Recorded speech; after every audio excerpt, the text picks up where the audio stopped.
ഒരു സാരിയുടെ സ്ക്രീൻഷോട്ട് എടുത്തിട്ട് ഈ സാരി അവൈലബിൾ ആണോ എന്ന് ചോദിച്ചിട്ട് ഒരു മെസ്സേജ് വന്നു. ഞാൻ നോക്കിയപ്പോൾ അവൈലബിൾ ആണ് എന്ന് പറഞ്ഞു.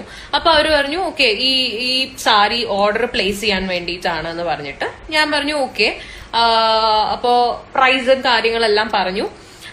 ആ സാരിയുടെ പ്രൈസ് വന്നിട്ട് 3000 രൂപയുടെ സാരിയായിരുന്നു.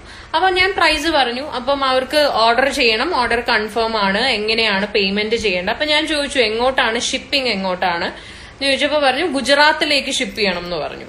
അപ്പൊ ഞാൻ എന്റെ കൊറിയർ സർവീസിൽ വിളിച്ചു ചോദിച്ചപ്പോ പറഞ്ഞു ഗുജറാത്തിലേക്ക് അയക്കാനായിട്ട് 300 ആണ് ഷിപ്പിംഗ് കോസ്റ്റ് എന്ന് പറഞ്ഞു. അപ്പൊ ഞാൻ പറഞ്ഞു അവരോട് പറഞ്ഞു ഓക്കെ അപ്പൊ 3300 ആണ് നിങ്ങളുടെ ടോട്ടൽ എമൗണ്ട് വരുന്നത്, എങ്ങനെയാണ് പേയ്മെന്റ് ചെയ്യാൻ പോകുന്നതെന്ന് ചോദിച്ചാൽ പറഞ്ഞു ഗൂഗിൾ പേ ചെയ്യാമെന്ന് പറഞ്ഞു. അങ്ങനെ ഞാൻ ഗൂഗിൾ പേ നമ്പർ കൊടുക്കുന്നു കാഞ്ചീപുരത്തിന്റെ. ആൻഡ് ഇവര് ഓക്കെ ശരി അപ്പം ഗൂഗിൾ പേ ചെയ്യാണെന്ന് പറഞ്ഞിട്ട് നമുക്ക് സാധാരണ നമ്മൾ ഗൂഗിൾ പേയിൽ ചെയ്ത് കഴിഞ്ഞിട്ട് ഒബ്വിയസ്ലി നമുക്ക് അവർ ആ റെസിപ്റ്റ് സ്ക്രീൻഷോട്ട് അയക്കുമല്ലോ, ഇത്ര പൈസ അവർ പേ ചെയ്തു എന്ന് പറഞ്ഞിട്ട്. ഞാൻ നിങ്ങൾക്ക് കാണിച്ചു തരാം എനിക്ക് വന്ന മെസ്സേജ്. ഓക്കെ അവരയച്ച സ്ക്രീൻഷോട്ടാണിത്.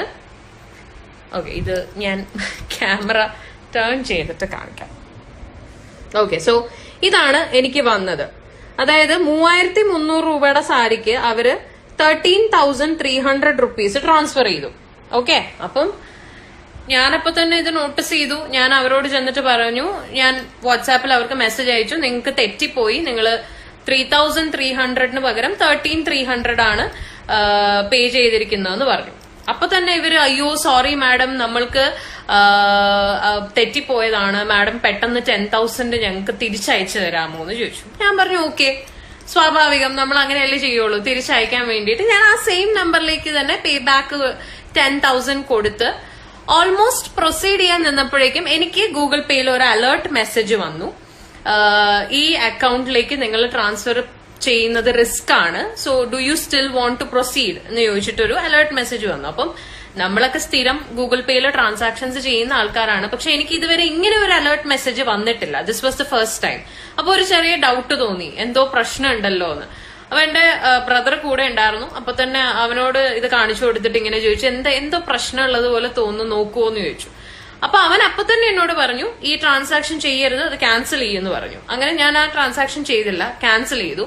ഞാൻ ഇതൊക്കെ ചെയ്തോണ്ടിരിക്കുമ്പം അവര് എനിക്ക് വാട്സാപ്പിൽ ഇങ്ങനെ പടപടപടേന്ന് മെസ്സേജ് അയച്ചുകൊണ്ടിരിക്കുക. മാഡം ഹിന്ദിയിലാ പറയണേ, മാഡം ജൽദി കറോ, ജൽദി ട്രാൻസ്ഫർ കറോ, നെഹി ആയ പൈസ എന്നൊക്കെ പറഞ്ഞ് ഭയങ്കരമായിട്ട് മെസ്സേജ് അയച്ചുകൊണ്ടിരിക്കുക. അപ്പൊ ഞാൻ ഇവർക്കൊരു റിപ്ലൈ അയച്ചു, my Google Pay is not working, എനിക്ക് നിങ്ങളുടെ ബാങ്ക് സ്റ്റേറ്റ്മെന്റ് തരൂ, ഞാൻ ബാങ്കിലേക്ക് ട്രാൻസ്ഫർ ചെയ്യാന്ന് പറഞ്ഞിട്ട്.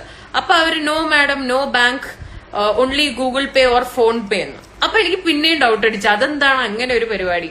അങ്ങനെ എന്റെ ബ്രദർ ഇത് കാണിക്കാൻ പറഞ്ഞു, ഇവരയച്ച ഈ ഗൂഗിൾ പേയുടെ ഈ സാധനം കാണിക്കാൻ പറഞ്ഞു.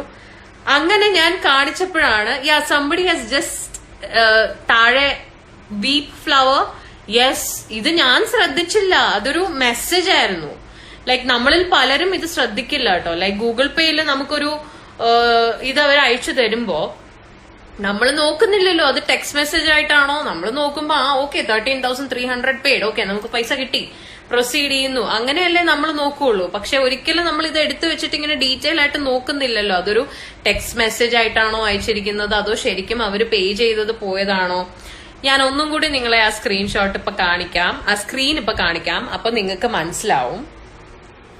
ഓക്കെ അപ്പം ഇതവര് ടൈപ്പ് ചെയ്ത് മെസ്സേജ് ആയിട്ട് അയച്ചിരിക്കുകയാണ്. അതായത് ഈ റുപ്പിയുടെ സിമ്പിൾ ഒക്കെ ഇട്ടിട്ട് 13,300 പെയ്ഡ് 5:58 PM എന്ന് പറഞ്ഞിട്ട് ഇത് അവര് ടൈപ്പ് ചെയ്ത് മെസ്സേജ് ആയിട്ടാണ് എനിക്ക് അയച്ചിരിക്കുന്നത്.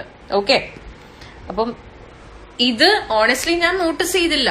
ഞാൻ അപ്പൊ കിട്ടിയതില് ഓക്കെ അങ്ങനെ അങ്ങ് വിട്ടു. അത് ലൈക്ക് നമ്മൾ എപ്പോഴും ചെക്ക് ചെയ്യുന്നത് പോലെ അങ്ങ് വിട്ടു. So this is A scam. Okay ഇങ്ങനെ മെസ്സേജ് ആയിട്ട് അയച്ചിട്ട് ഇതിപ്പോ എന്റെ ഒരു സെക്കൻഡിന്റെ കെയർലെസ്നെസ് കൊണ്ടാണ് ഞാൻ ചിലപ്പോ ആ 10,000 ഞാൻ ട്രാൻസ്ഫർ ചെയ്ത് പോയേനെ, തിരിച്ച് പെട്ടെന്ന്. ബിക്കോസ് പെട്ടെന്ന് നമ്മൾ നോക്കുമ്പോ അയ്യോ 3,300 സ്ഥാനത്ത് അവര് 13 അയച്ചേക്കുന്നല്ലോ എന്ന് പറഞ്ഞിട്ട് നമ്മൾ അപ്പൊ തന്നെ ചെയ്യും. ഇതിന്റെ ഇടയിൽ നമ്മൾ മറ്റേ ബാങ്ക് അക്കൗണ്ട് ഡീറ്റെയിൽസ് ഒന്നും എടുക്കാൻ നമ്മൾ മെനക്കെടുത്തില്ല അല്ലേ, അത് പെട്ടെന്ന് നമ്മുടെ ചിന്ത അങ്ങനെ പോവുള്ളൂ. അപ്പൊ എന്റെ ബ്രദർ പറഞ്ഞില്ല, you do one thing, check your bank account, bank summary എടുത്ത് നോക്ക്, അതിനകത്ത് ഇങ്ങനെ ഒരു എമൗണ്ട് ക്രെഡിറ്റ് ആയിട്ടുണ്ടോ എന്ന് നോക്ക്. ക്രെഡിറ്റ് ആയിട്ടുണ്ടാവില്ല, ബിക്കോസ് ഇത് ടെക്സ്റ്റ് മെസ്സേജ് ആണ്. അങ്ങനെ ഞാൻ ഗൂഗിൾ പേയുടെ ട്രാൻസാക്ഷൻ ഹിസ്റ്ററിയും അതുപോലെ തന്നെ ഇതും എടുത്തു നോക്കി, ബാങ്ക് സ്റ്റേറ്റ്മെന്റ് എടുത്ത് നോക്കിയപ്പോ ഇങ്ങനെ ഒരു എമൗണ്ട് വന്നിട്ടേ ഇല്ല. So this is A bloody scam. Okay, ഇത് എന്നിട്ട് ഇവര് വിടുന്നില്ല കേട്ടോ. ഇവര് വൺ തട്ടിപ്പാ. ഇവര് തിരിച്ച് എനിക്ക് മെസ്സേജ് അയച്ചോണ്ടിരിക്കുക, മാഡം ജൽദി കറോ, ജൽദി ട്രാൻസ്ഫർ കറോ, വേഗം ട്രാൻസ്ഫർ ചെയ്യുന്നൊക്കെ പറഞ്ഞിട്ട് ഇവരിങ്ങനെ പ്രഷർ ചെയ്തോണ്ടിരിക്കുക, മനസ്സിലായില്ലേ? അപ്പം ഞാൻ എന്ത് ചെയ്തേ, ഞാനപ്പം എന്റെ ബ്രദറിനോട് ചോദിച്ചു എന്താ ചെയ്യണ്ടെന്ന് ചോദിച്ചപ്പം അവൻ എന്താ ചെയ്തതെന്നറിയോ, ഞങ്ങള് തിരിച്ച് അതുപോലെ ഒരു മെസ്സേജ് ടൈപ്പ് ചെയ്ത് അങ്ങോട്ട് അയച്ചു കൊടുത്തു. 10,000 പെയ്ഡ് 6 PM എന്ന് പറഞ്ഞിട്ട് ഒരു മെസ്സേജ് ഞങ്ങൾ അങ്ങോട്ട് ടൈപ്പ് ചെയ്ത് അയച്ചു കൊടുത്തു. ആ ഒരു മൊമെന്റിൽ തന്നെ ഞങ്ങളെ വാട്സാപ്പിലൊക്കെ ബ്ലോക്ക് ചെയ്തിട്ട് ഇവര് പോയി കളഞ്ഞു. They just disappeared. അവർക്ക് മനസ്സിലായി, നമുക്ക് കാര്യം മനസ്സിലായി എന്നുള്ളത്. സോ ഞാനിത് പറയാൻ കാരണം, ഇപ്പം ആ ഒരു അലേർട്ട് മെസ്സേജ് ഗൂഗിൾ പേ എനിക്ക് തന്നില്ലായിരുന്നു എങ്കിൽ I would have definitely transferred the 10,000. കേട്ടോ, എല്ലാരും ഇതുപോലെയാണെന്ന് ഞാൻ പറയുന്നില്ല. വളരെ സ്മാർട്ടായിട്ട് ഇങ്ങനത്തെ കാര്യങ്ങൾ ഡീൽ ചെയ്യുന്ന ആൾക്കാരുണ്ടായിരിക്കാം. ബട്ട് എന്നെ പോലെ കുറച്ചുപേരെങ്കിലും ഉണ്ടാവും കുറച്ച് കെയർലെസ് ആയിട്ട് ചെയ്യുന്ന ആൾക്കാർ. അപ്പൊ അതുകൊണ്ട് please be very very very careful. നിങ്ങൾ ഒരു ഓൺലൈൻ ബിസിനസ് ചെയ്യുന്ന ആളാണ് എന്നുണ്ടെങ്കിൽ ഇങ്ങനെ ഒരു സ്കാം പരിപാടി മൊത്തത്തിൽ നടക്കുന്നുണ്ട്. അപ്പം എന്തെങ്കിലും ട്രാൻസാക്ഷൻസോ കാര്യങ്ങളോ ഒക്കെ നിങ്ങൾ ഗൂഗിൾ പേ വഴിയൊക്കെ ചെയ്യുന്നുണ്ടെങ്കിൽ ഇതുപോലെ കറക്റ്റ് ആയിട്ട് നിങ്ങളുടെ അക്കൗണ്ടിൽ ആ എമൗണ്ട് ക്രെഡിറ്റ് ആയോ ഇല്ലയോ എന്നുള്ളത് കൺഫേം ചെയ്തിട്ട് മാത്രം ഓർഡർ ഒക്കെ പ്രൊസീഡ് ചെയ്യുക. ഇത് എനിക്കിത് പറയണം തോന്നി, അതുകൊണ്ടാണ് ഞാൻ ഇപ്പോ ഇങ്ങനെ ഒരു ഓഡ് ടൈം ആണ്, ഇറ്റ്സ് 10:25, എന്നിട്ടും ഞാൻ ലൈവ് വന്ന് പറഞ്ഞത് അതുകൊണ്ടാണ്. ബിക്കോസ് ഇപ്പോഴത്തെ ഒരു കൊറോണയുടെ സിറ്റുവേഷനിലും ലോക്ക്ഡൌണും കടയൊന്നും തുറക്കാൻ പറ്റാത്ത അവസ്ഥയല്ലേ. നമ്മൾ ആകെപ്പാട് ആഴ്ചയിൽ 3 ദിവസമേ തുറക്കുന്നുള്ളൂ. എത്രയോ പേര് ഈ ഓൺലൈൻ ബിസിനസ് കാരണമാണ് സർവൈവ് ചെയ്തു പോകുന്നത്, ഞാനടക്കം. അതുകൊണ്ട് തന്നെ എനിക്കിത് എന്റെ ഫെലോ ഓൺലൈൻ ബിസിനസ് ആൾക്കാരോട് ഷെയർ ചെയ്യണം എന്ന് തോന്നി. If at all U